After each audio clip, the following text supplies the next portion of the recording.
Shalom The Warriors, jumpa lagi dengan saya Baby dalam program acara di JKI The Way. Pasti mungkin Bapak Ibu yang sudah memperhatikan beberapa channel-channel JKI The Way, lihat Baby lagi nih yang kesaksian. Sejujurnya aku begitu banyak kesaksian karena Tuhan itu udah proses aku luar biasa sih. Jadi kalau kesaksian yang dulu aku di proses kesabaran, kekuatan sebagai seorang istri yang dihianati suami, terus anakku kena kanker ya, waktu masih 2 tahun setengah kena kanker hati stadium 4, akhirnya anakku meninggal. Anakku sekarang tinggal 1, sudah mau kuliah, puji Tuhan. Kemudian aku bersaksi juga, aku berjuang ya untuk survive dengan kondisi aku memulai kehidupan aku pada saat anakku sakit, untuk membiayai 2 anak dengan hidup yang sangat minus ya, kalau boleh dibilang. Aku gak punya apa-apa, bukan lagi nol tapi minus. Kemudian sampai Tuhan juga proses aku, pertemukan aku dengan suami aku yang sekarang, yang membuat aku jadi ibu bayangkari. Puji Tuhan, dia benar-benar support sistem aku yang luar biasa, di luar dari mama juga. Mama udah pasti, mamaku support sistem juga, suamiku dan keluargaku juga, anakku yang adikku yang bisa bikin aku survive sampai sekarang. Aku mau cerita kebaikan Tuhan kali ini tentang karir. Jadi intinya adalah, kalau yang udah aku alamin ya, kalau Tuhan sudah membukakan pintu berkat untukmu, tidak ada satupun manusia yang mampu menutupnya dengan cara apapun. Aku bilang kemarin di kesaksian yang sebelumnya ya, aku bilang Tuhan itu adalah sutradara terbaik dalam hidup aku, dan dia tetap sutradara yang luar biasa, yang skenario nya itu di luar dari akal logika yang pernah kita pikirin gitu. Jadi saya lulus kuliah jurusan komunikasi S1. Dulu pengen banget sekolahnya di Atmajaya, tapi mamaku nggak punya uang. Hampir juga sempet nggak bisa lanjutin kuliah tadinya karena mama cuma PNS, keterbatasan dana mama. Tapi puji Tuhan, mama cuma bilang mending mama irit atau mama minjem sekalipun, tapi anak mama bisa kuliah. Mama nggak bisa modalin apa-apa, mama cuma bisa modalin kuliah, karena itu ilmu yang akan kamu bawa sampai kamu besar nanti gitu. Sampai kamu udah meninggal pun itu yang bisa mama bisa waris. Mama meninggal pun itu yang bisa mama wariskan gitu. Jadi mama bilang mama nggak punya harta kekayaan apa-apa gitu. Tapi pada suatu waktu karena satu kejadian, saya hamil, tapi saya tetap melanjutkan sekolah. Kemudian kadang kan gimana ya, dengan kondisi punya anak, terus harus kuliah, terus setelah lulus kuliah aku harus kerja gitu karena satu kebutuhan ekonomi. Saya mulai kerja itu standar banget, jadi CS di asuransi, customer service. Mulainya dari situ, terus aku beranjak lagi berusaha, terus aku cuma jadi staff claim lah di satu perusahaan asuransi juga. Aku belum sungguh-sungguh mengenal Tuhan sih saat itu. Kemudian aku udah pindah ke beberapa perusahaan dan asuransi juga, kebetulan ya Tuhan mempercayakan aku mencari rezekinya di situ. Kemudian sampai ketika aku di satu perusahaan yang sangat care banget dengan almarhum anakku inilah gitu, orang-orang yang care banget. Nah, dari situ prinsipku adalah aku mau membalas kebaikan orang-orang yang sudah mempercayakan aku untuk tetap bekerja walaupun anakku lagi sakit gitu ya. Jadi aku banyak izin karena anakku di opnam karena kanker itu gitu. Dan satu yang tertanam di hati aku cuman, aku nggak mau orang kasihan sama keadaan aku. Aku mau orang mempertahankan aku bekerja karena aku memang pantas dan mampu untuk itu gitu. Nah, singkat cerita aku akhirnya bercerai sama suamiku, anakku meninggal. Sebelumnya aku bercerai, sebelum bercerai kita pernah ribut besar yang dia waktu itu sempat dorong saya ya, seret saya dari tempat tidur sampai saya jatuh, terus didorong saya, terus hampir dilempar juga pakai apa itu, lemari kan, tutup lemari dibongkar sama dia, mau dilempar ke arah saya. Kemudian dia kesel banget, masih belum puas, dia cekek leher saya dan dia bilang gini, saya mau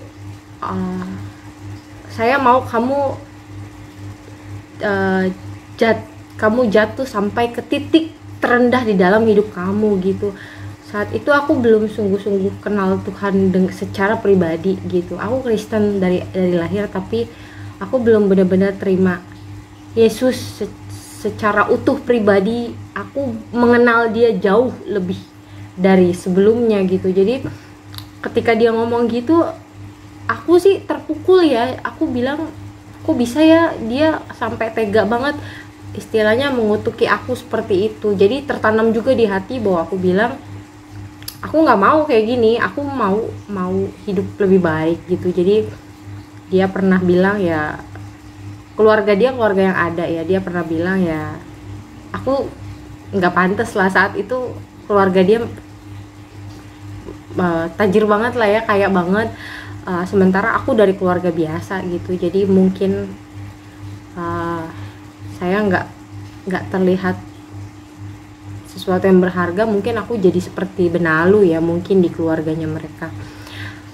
Kemudian singkat cerita, aku survive di kantor. Yang aku bisa lakukan adalah aku kerja.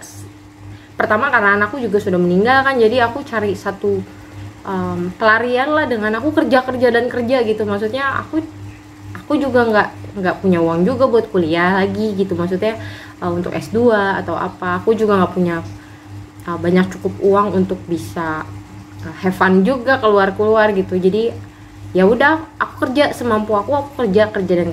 Jadi pikirku adalah, aku nggak mau dikasihani orang, aku mau berusaha beri yang terbaik dalam kehidupan aku. Aku udah pernah bikin mama kecewa, jadi aku nggak mau bikin mamaku kecewa lagi. Nah,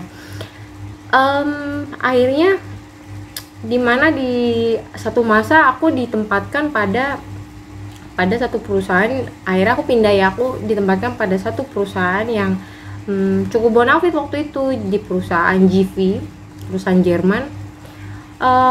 Perjalanan karirku ternyata nggak seindah dan semulus yang aku duga gitu, karena waktu itu Tuhan percayakan aku untuk naik ya. Jadi aku naik jabatan, puji Tuhan, aku diangkat jadi manajer. Kemudian aku pindah nih di asuransi yang GV ini gitu, asuransi Jerman ini. Dan puji Tuhan sekali, kalau bukan karena Tuhan Yesus, aku nggak mungkin juga bisa dapetin satu promosi jabatan dengan bukan promosi ya, aku dapat jabatan senior manager di sana gitu. Nah, kupikir wah, aku datang udah jadi cukup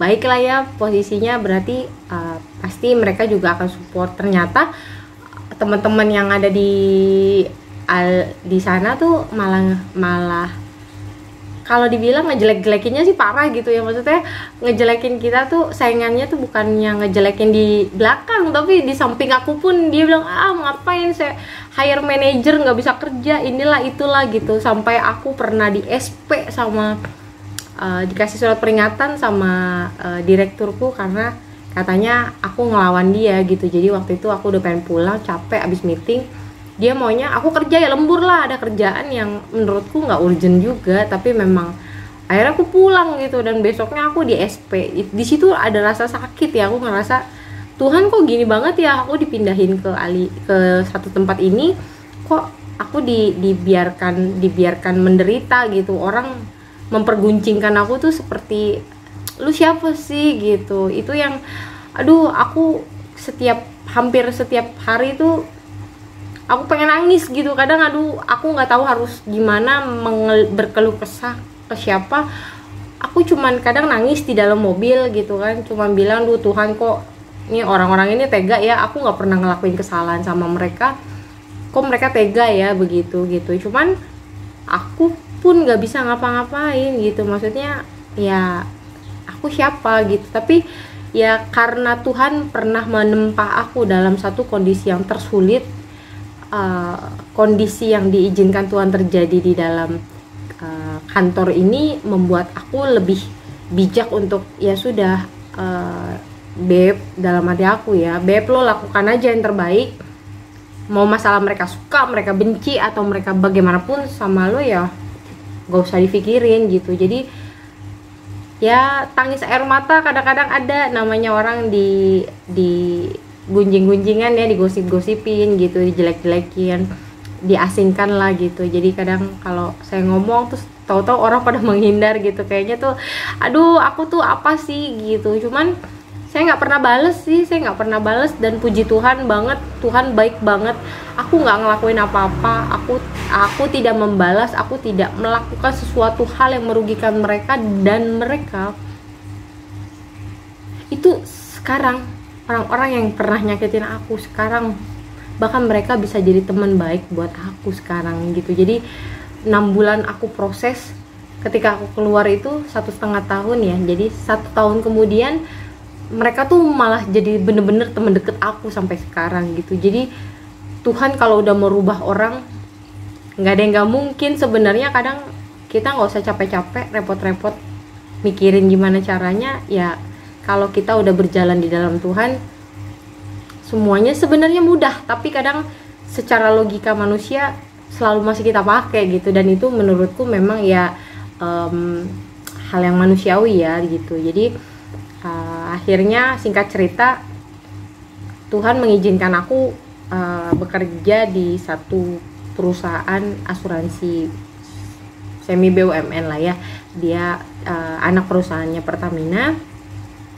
Dulu saya mau masuk situ galau. Saya pernah, orang yang tahu banget saya kegalauan saya tuh Pak Bimo. Nah Pak Bimo yang doain terus aku. Terus aku bilang, Pak Bimo, Pastor Bimo, aku nggak pede nih gitu masuk ini perusahaan yang diimpiin, istilahnya kalau semua orang asuransi namanya masuk ke perusahaan ini pengen banget gitu. Jadi kayaknya aduh aku tuh siapa gitu. Memang banyak sih orang kantorku yang lama direkrut ke sana gitu, cuman aku pikir aku siapa gitu ya. Dan akhirnya aku dapat penawaran, cuman penawarannya itu jauh dari gaji aku yang di tempat Allianz. Cuman kalau menurutku di kantorku yang lama itu lingkungannya tidak kondusif ya, jadi at the end aku pindah gitu. Nah ternyata kebesaran hati aku untuk ya udah nggak apa-apa lah, terima gaji mungkin jauh lebih kecil tapi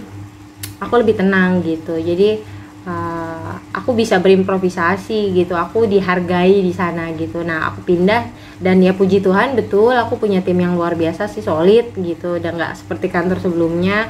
Aku punya teman-teman yang care ya, walaupun mungkin namanya pembelajaran dengan menyesuaikan diri sih itu wajar ya, ada konflik. Tapi so far perjalanannya sih masih lancar gitu. 1 tahun kemudian masuk tahun kedua, saya belum paham kalau Tuhan mau angkat aku naik gitu. Yang aku cuman ingat bahwa ada orang yang bilang, kan yang tadi mantan suami saya bilang, saya akan membuat kamu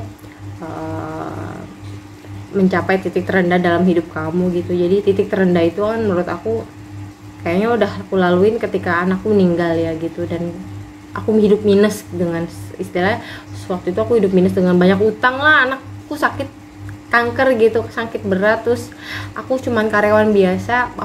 Kebutuhan hidup aku tuh luar biasa banyak gitu. Jadi biaya pengobatan, biaya kontrak dan lain-lain gitu. Nah tapi aku mau mengandalkan Tuhan dalam segala hal gitu. Jadi aku bilang ya Tuhan, walaupun aku pindah dengan posisi yang mungkin nggak sama dan gaji yang nggak sama, tapi aku percaya kalau Tuhan membawa aku ke sini, ya pasti Tuhan juga udah menyiapkan sesuatu yang baik dan indah buat aku. Nah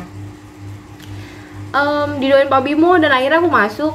Aku sempet galau, aku bilang aduh aku nggak diangkat-angkatin. Dulu dibilangnya mau jadi deput gitu ya, deput itu seperti manajer. Ini nggak diangkat-angkat gitu, aku sempet galau banget. Akhirnya 3 bulan kemudian SK itu turun gitu. Nah jadi deput aja tuh aku udah bersyukur banget, puji Tuhan banget. Aku tuh siapa gitu. Tapi Tuhan kalau mau ngangkat kita tuh nggak pernah setengah-setengah gitu. Jadi saya diizinkan juga mengalami, akhirnya aku ditipu orang ratusan juta. Ada di kesaksian aku yang sebelumnya ya, seharga mobil, sampai akhirnya aku bertemu sama suami aku yang sekarang. Puji Tuhan, Tuhan tahu aku mungkin gak kuat menghadapi semua sendirian. Jadi Tuhan kirimkan pria yang baik, imam yang luar biasa buat hidup aku. Akhirnya aku berusaha mengikhlaskan itu. Jadi uangku nggak balik, yang nipu aku juga sampai sekarang masih buron. Kebetulan suami aku yang handle kasusnya. Jadi ketemunya kan karena itu. Jadi nanti Bapak Ibu kalau penasaran gimana ceritanya, lihat di kesaksian aku yang sebelumnya.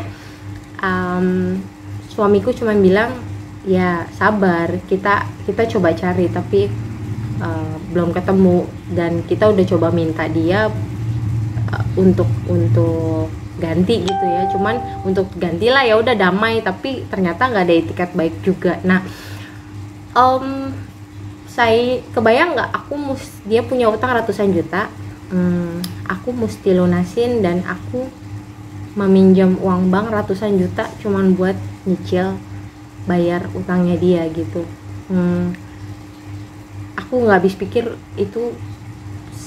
Aku kerja juga capek banget gitu ya kayaknya, tapi ya udah Tuhan mengizinkan itu terjadi, dan aku jalanin. Aku ya mungkin ngeluh iya, tapi aku nggak pernah bersungut-sungut yang Tuhan tuh nggak baik, Tuhan tuh ini nggak, karena aku tahu Tuhan selalu bilang sabar, belum waktunya gitu. Jadi akhirnya aku bisa melewati itu semua bersama suami aku. Akhirnya kita mau menikah ya, terus pada saat mau menikah itu saya juga galau gitu. Waktu itu pernah pikir kan dulu, suamiku orang ada gitu, sekarang yang ini orangnya sederhana, apa iya ya aku bisa balik lagi seperti kondisi aku yang nol gitu. Itu di situ kan kayak pergumulan gitu ya. Kan banyak yang bisa menyediakan hidup lebih baik gitu, tapi nggak ada yang kayak suami saya. Sabarnya, baiknya, kepeduliannya, dan takut akan Tuhannya nggak ada yang seperti dia. Jadi pada akhirnya saya memilih dia, dan benar Tuhan nggak pernah ninggalin aku sendirian. Aku di challenge pada saat aku mau menikah. Akhirnya aku dikasih kesempatan malah sama direktur aku gitu. Jadi waktu itu dia bilang, "Beb, kamu mau kuliah lagi?" Aku bilang, "Aku mau banget, tapi nggak punya uang, Pak." Ya udah, saya bayarin ya 50% waktu itu biaya kuliah jadi S2 di salah satu universitas negeri ya yang terkenal. Itu sekitar 140 atau 150 juta program sampai selesai S2 MBA. Seneng banget dong gitu, maksudnya aku pengen jadi sesuatu. Itu cita-cita aku sih, aku pengen bisa jadi sesuatu, tapi gimana caranya ya, aku lulusan sekolah biasa gitu. Teman akhirnya nggak aku ambil, karena aku pikir kalau aku menikah, aku nanti punya anak, kerjaanku juga ada, aku nggak mau aku gagal lagi dalam kehidupan keluarga gitu. Jadi akhirnya aku bilang sama atasanku, "Pak, maaf, aku nggak ambil beasiswa itu," gitu. Nah di situ aku bilang, aduh ini kesempatan aku buat naik gitu. Aku pengen S2 supaya aku punya karir yang baik gitu. Nah cuman Tuhan mungkin tahu, bukan mungkin ya, Tuhan sangat tahu yang terbaik buat aku. Dia caranya unik banget gitu. Tuhan aku tuh luar biasa dahsyat banget. Aku akhirnya dapat kesempatan untuk assessment. Jadi karena bosku itu naik jadi direktur, posisinya kosong. Jadi ada 2 grup yang posisinya kosong, group headnya atau GM-nya. Kemudian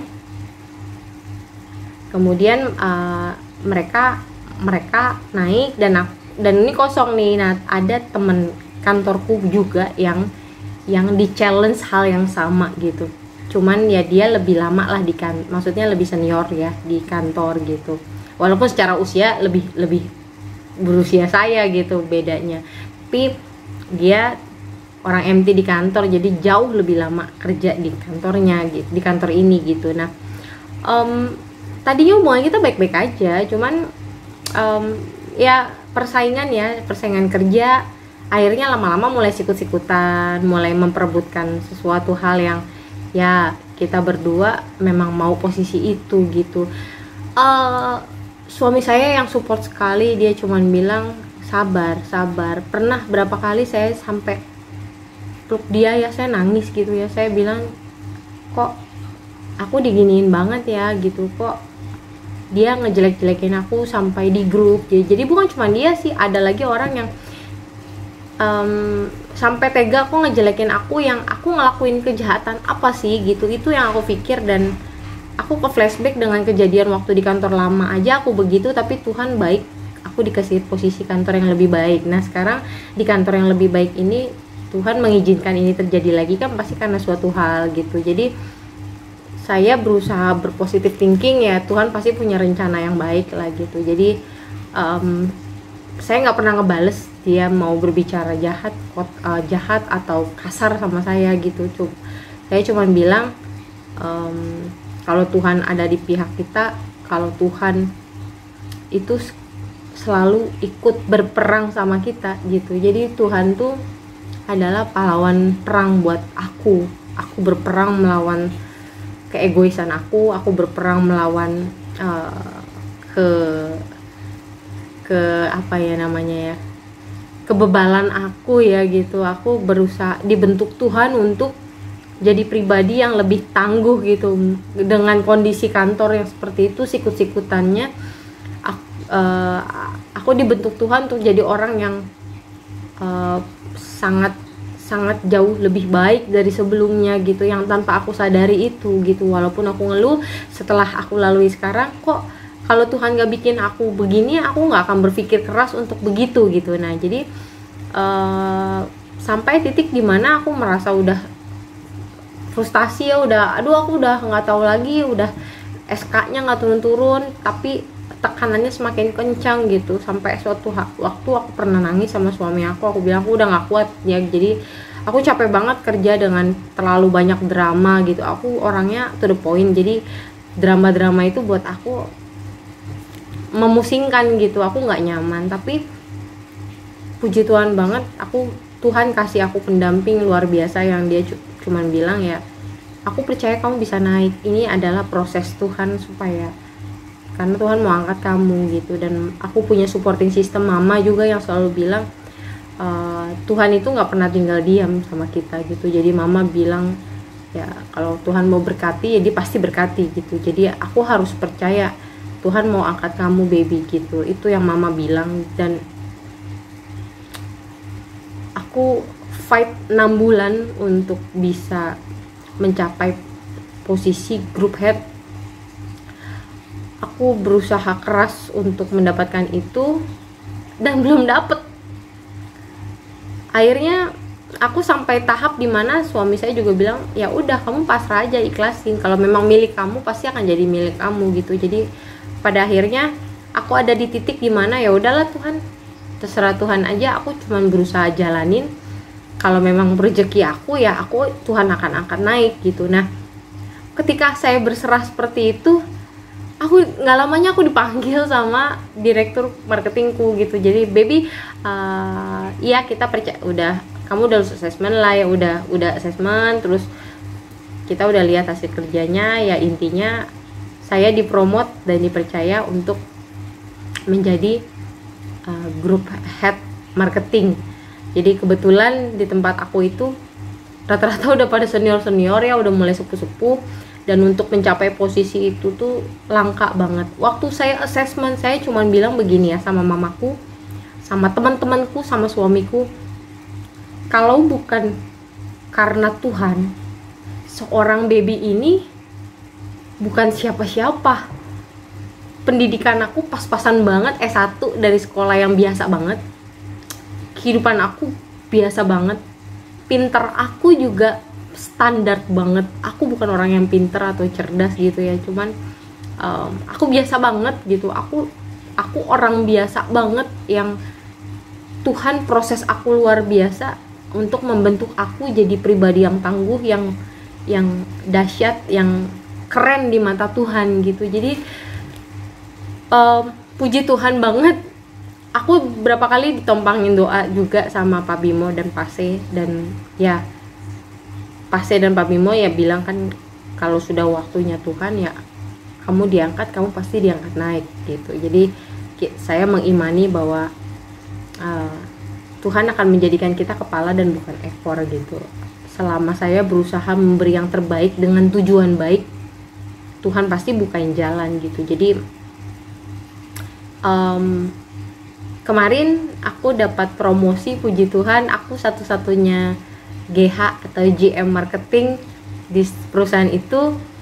Surprise banget karena aku anak baru di sana. Udah, kalau orang udah lama itu udah belasan tahun, kalau belum di atas 10 tahun tuh dibilang anak baru.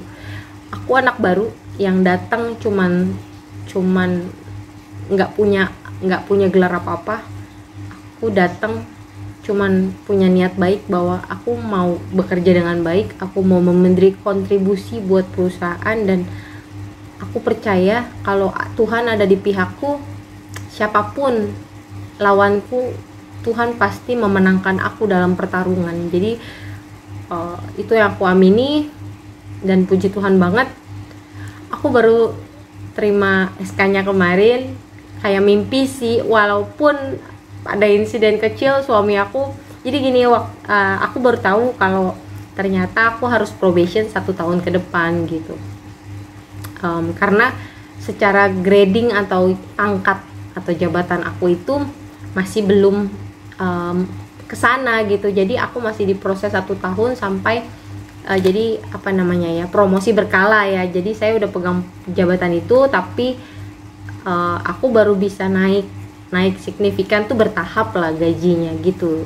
Jadi aku sempat pas buka, aku kecewa gitu, maksudnya aduh Tuhan, pekerjaannya berat banget gitu. Terus aku cuma dapat segini aja naiknya gitu. Cuman udah nggak naik 3 tahun. Pas aku mau naik gaji, kan aku anak baru ya, terus pas aku mau naik gaji itu ternyata sama ada pandemi kan ternyata. Jadi akhirnya pas tahun kedua aku di hold freeze 1 kantor untuk nggak naik gaji. Jadi aku cuma bilang, duh Tuhan, ini udah nggak naik gaji, kebutuhan semakin banyak. Aku ya sempat ngeluh sih. Terus ketika aku dapat promosi dan gajiku juga memang belum signifikan naik, aku sempat gerutu juga, gimana, aduh kok gitu ya, gitu, ngedumel kali ya. Dan puji Tuhan aku diberikan pendamping yang luar biasa dari Tuhan tuh. Dia yang suami saya bilang, kamu tuh lupa deh bersyukur, ya segini itu udah yang terbaik yang Tuhan kasih. Kalau Tuhan mau kasih lebih, nanti dia pasti kasih lebih gitu. Jadi dia bilang, kan kamu dulu katanya nggak naik gaji, ya kamu bersyukurlah, teman-teman belum naik gaji, kamu dipromosi udah naik gaji duluan. Toh nanti kalau memang sudah jadi milik kamu pasti akan dipromosi lagi lebih tinggi gitu. Nah, itu yang aku imani, dan pada saat aku ngobrol sama dia, aku rasanya lega banget. Dan aku bilang, ya aku siap, aku kerja kan bukan buat manusia, aku kerja buat Tuhan. Apapun yang aku lakukan, aku mengandalkan Tuhan, dan kalau kerja buat Tuhan aku nggak mau setengah-setengah. Jadi aku mau kasih yang terbaik buat Tuhan melalui pekerjaan aku yang ada di dunia ini gitu. Jadi suami aku support, dan puji Tuhan banget, aku bersyukur aku dipercaya jadi group head untuk 2 grup yang tadinya 2 jadi 1 digabung. Gak mudah memang, dan masalahku gak akan berhenti juga sampai di sini. Tapi intinya adalah kalau Tuhan mau angkat kamu naik, kan gak akan ada yang bisa mampu menurunkan kamu gitu. Kalau Tuhan udah bukain pintu, siapapun gak akan bisa menutup pintu berkat yang Tuhan mau kasih buat kamu. Kuncinya adalah kamu percaya nggak, kamu berserah nggak sama Tuhan. Apa yang udah kamu lakukan buat Tuhan sebelum kamu minta buat diri kamu sendiri. Saat ini jarang banget aku doa yang aku minta sama Tuhan. Sekarang ini aku sama suami aku belajar untuk mendisiplinkan diri. Kita tuh cuman kurang bersyukur kadang-kadang, karena nggak perlu, kalau Tuhan itu kan maha tahu. Menurut kami, kita nggak perlu minta pun apa yang kamu butuhkan itu Tuhan jauh lebih tahu. Apa yang kamu rencanakan, Tuhan jauh punya rancangan yang luar biasa gitu. Jadi saya nggak mau minta-minta sama Tuhan. Saya cuma mau bersyukur. Kadang tiap malam, nggak tiap malam sih, maksudnya kadang sesekali ya, saya sama suami penyembahan gitu ya, kita cuma bilang doa sambil nangis, sambil nyanyi. Kita cuma bilang, Tuhan, kita nggak minta apa-apa kok, kita minta Tuhan mau denger penyembahan kita aja. Kita mau bilang kita bersyukur Tuhan udah ngasih hal yang luar biasa. Dari aku dipertemukan sama dia dipertemukan sama aku, sampai kita menikah, sampai kita bisa punya support system satu sama lain. Itu luar biasa banget kerjanya Tuhan gitu. Baby yang di tahun 2012 itu didepak, yang baby yang tahun itu dibuang, baby yang tahun itu dianggap benalu, yang di 2012 dianggap benalu buat keluarga mantan suamiku, baby yang dianggap cuma bisa ngabisin gaji suami, baby yang nggak pinter-pinter banget di akademis, baby yang pelayanannya masih pas-pasan banget. Kalau bukan karena Tuhan yang pilih aku nggak akan bisa dapetin itu. Sampai sekarang aku nggak akan bisa dapetin jabatan itu, aku nggak akan bisa dapetin suami yang luar biasa, aku nggak akan bisa bikin mama aku senang ngelihat anaknya bisa berhasil. Aku bukan siapa-siapa kalau bukan karena Tuhan yang mau nolong aku. Jadi bersyukur itu kunci utama kalau kita mau dipakai sama Tuhan. Kalau banyak proses masalah yang Tuhan izinkan terjadi, justru sekarang ini aku belajar bersyukur. Kenapa? Karena Tuhan kalau proses aku nggak pernah main-main. Dia nggak pernah setengah-setengah ngasih berkat, juga tantangan. Jadi ya kebiasaannya Tuhan menurut aku di hidup aku ya, dia itu selalu kasih aku pergumulan yang luar biasa supaya aku bisa dapetin sesuatu yang luar biasa, karena aku pantas buat itu di mata Tuhan. Jadi kalau kamu pengen hidup kamu standar aja, waktu itu aku pernah bilang, Tuhan aku pengen banget hidup aku biasa banget kayak orang lain, tapi di mata Tuhan dia nggak mau anak yang dia kasihi itu hidupnya biasa-biasa. Dia mau angkat kita jadi luar biasa. Jadi kalau Tuhan udah angkat aku, kalau Tuhan udah sayang banget sama aku, Tuhan Yesus, Tuhan yang sama, Tuhanmu yang juga akan mengangkatmu, Tuhanmu juga yang akan menolongmu. Tuhanmu gak akan membiarkan kamu kelaparan, Tuhanmu gak akan membiarkan kamu tergeletak begitu saja, Tuhanmu gak akan ngebiarin kamu malu, dipermalukan. Tuhanmu tahu pada waktunya dia mana yang terbaik buat kamu. Jadi berserah, percaya, bersyukur. Itu kunci dari aku, itu kunci keberhasilan hidup aku. Kalau aku diberkati Tuhan, kalau aku diberkati Tuhan luar biasa, aku mau juga Bapak Ibu, teman-teman semua diberkati Tuhan lewat kesaksian ini, supaya apapun yang kita inginkan, yuk belajar jangan egois. Gak semua yang kita mau itu terbaik kok, tapi yang terbaik dari Tuhan itu pasti luar biasa sangat baik buat kita. Jadi saya bersyukur, puji Tuhan, ini hari kedua saya pegang posisi baru. Tadi pengen ambil latarnya di backgroundnya di kantor gitu, cuman aku agak susah untuk kesaksian di dalam gitu karena orang lalu lalang. Jadi puji Tuhan banget, aku senang banget, Tuhan Yesus itu luar biasa. Sampai jumpa.